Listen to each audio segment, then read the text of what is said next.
verdade, os partidos políticos são organizações que vão emergir num determinado momento do capitalismo, né? A emergência dos partidos do século XIX, onde existia, né, como eu já havia colocado, uma democracia censitária, né, e não existiam partidos políticos exatamente. O que existiam, por exemplo, na burguesia existiam clubes políticos. Então existiam clubes políticos dos liberais, de grupos, etc. E tal. Por parte dos trabalhadores existiam algumas associações, etc., embrionárias, etc. E depois, né, acabaram gerando os sindicatos, etc. Com o passar do tempo, né, se criou a ideia de criar partido dos trabalhadores, etc., partido dos operários. E aí começou uma tendência, né, que é criar os partidos social-democratas. Por outro lado, a burguesia também, a partir de seus clubes políticos, começou a gerar os seus partidos.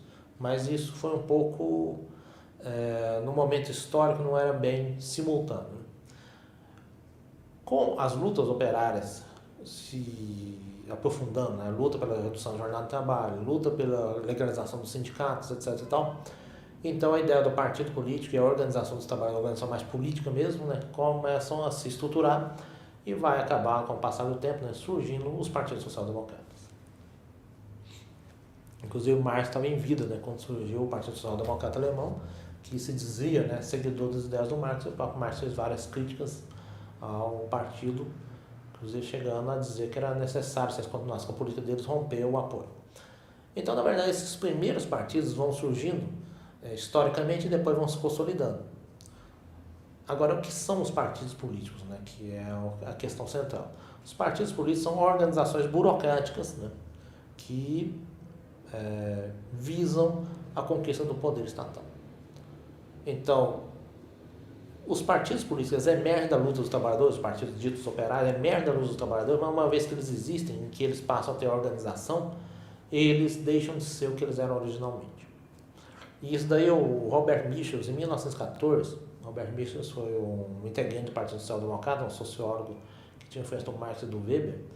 Ele vai, em 1914, fazer uma análise do Partido Social Democrata Alemão e vai citar vários casos, o Partido Belga, Austríaco, etc., dizendo que eles criam, né, uma nova camada pequeno-burguesa. O que o Michels quer dizer com isso? Ele fala, a partir de uma vez que ele tenha a sua estrutura burocrática, que ele ganha eleição, que ele vai tendo cargos dentro do partido, que é a sua própria organização, cargos no parlamento, no governo, etc., tal, ele cria uma camada que ele chamou de pequeno-burguesa, que são indivíduos que já não são mais operários, camponeses, etc. Alguns integrantes do partido vêm das classes privilegiadas, mas alguns vêm do operariado ou do campesinato. E ele vai dizer que há uma metamorfose psicológica desses indivíduos quando eles entram no partido e assumem cargos. Porque um operário que tem que ficar na fábrica 8 horas por dia, não trabalha nada, etc, etc. De repente ele vai para um cargo no partido, que ele vai trabalhar menos horas, um trabalho muito mais ameno, etc, etc. Então ele nunca mais vai querer voltar para a fábrica. Daí ele vai dizer, olha, se cria interesses. Se cria uma camada, se cria interesses. E é isso que eu quero dizer quando eu digo que os partidos são organizações burocráticas. Porque é uma organização que é marcada por algumas características. Ela tem uma direção. E esses dirigentes são aqueles que têm os privilégios, né, os melhores salários, etc. E criam interesses próprios. Assim como os outros setores da burocracia inferior dentro do partido também criam. Ou seja, todos têm o mesmo interesse. O interesse é o quê? O crescimento do partido ou, no mínimo, a manutenção do partido. Então, a burocracia partidária cria os seus próprios interesses. E os seus interesses são, né, fundamentalmente, a burocratização. E a burocratização significa duas coisas fundamentalmente. Um é o controle e o outro é o crescimento da burocracia.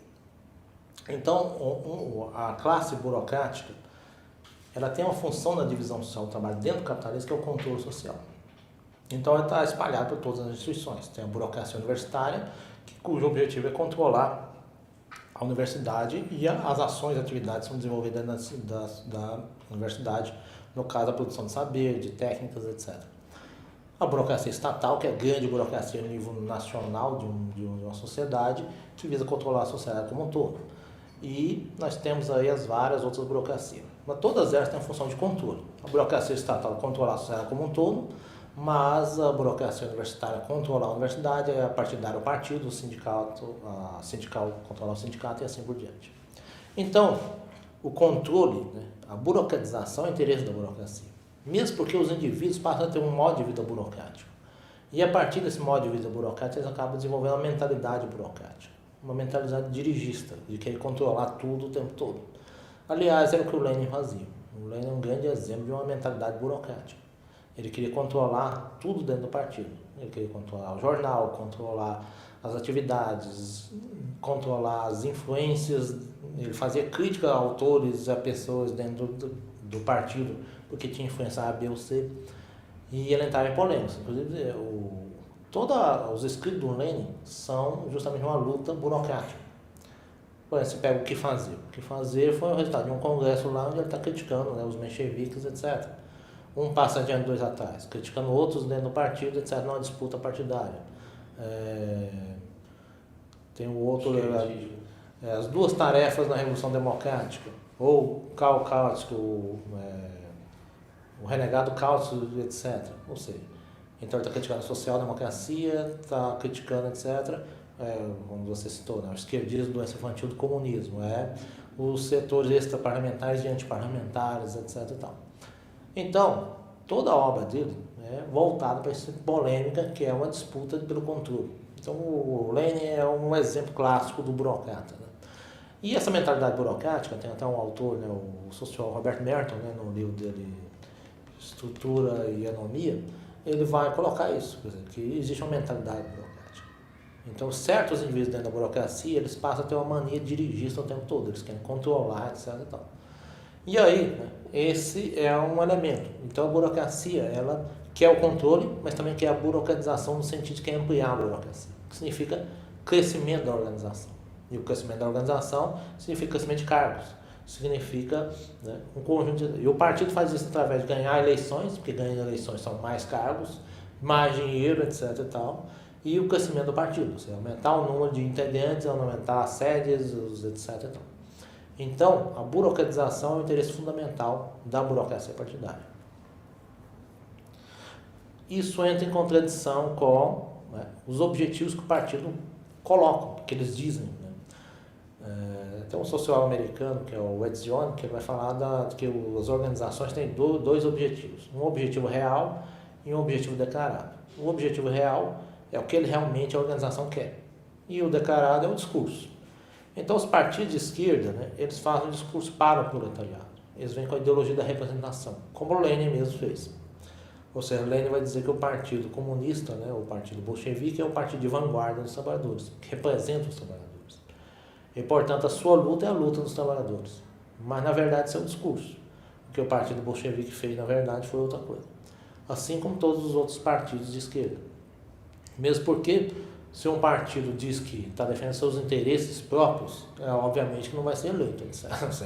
É algo que a própria democracia burguesa constrange, quer queira ou não, a fazer o discurso da representação e reproduzir a ideologia da representação, que pode ser, como os partidos de esquerda, para os trabalhadores ou para o povo, ou pode ser como os partidos conservadores, né, para a nação ou para o povo, etc. Então, na verdade, os partidos políticos são essas organizações burocráticas que criam interesses próprios. E ao criar seus interesses próprios, eles não servem, né, como um instrumento de transformação social. Os interesses dos partidos políticos são interesses conservadores. E, portanto, os partidos políticos são essencialmente conservadores. E aí, nesse sentido, né, qualquer proposta de transformação social não passa por partido político. E isso o Otto Ruhr, lá em 1920, né, escreveu um pequeno texto chamado A Revolução Não é Tarefa de Partido, onde ele vai colocar justamente isso. Ou seja, os partidos são órgãos da sociedade capitalista, são organizações que surgiu nessa sociedade para essa sociedade. Portanto, a revolução não tem nada a ver com partido político. E aí, nesse sentido, né, os partidos políticos são essas organizações burocráticas que criam interesses próprios e aí ficam na disputa pelo poder. E o objetivo desses partidos é o quê? Já que a burocratização do interesse da classe burocrática é chegar ao poder estatal, porque ali é o reino da burocracia. Onde tem mais cargos, mais dinheiro, maior poder. Então, o auge e o objetivo dos partidos políticos é chegar ao governo. Seja pela via democrática eleitoral, né, seja pela via insurrecionalista, como o Partido Bolchevique fez. O que interessa é chegar ao poder do Estado. Agora, a forma pode variar de partido para partido.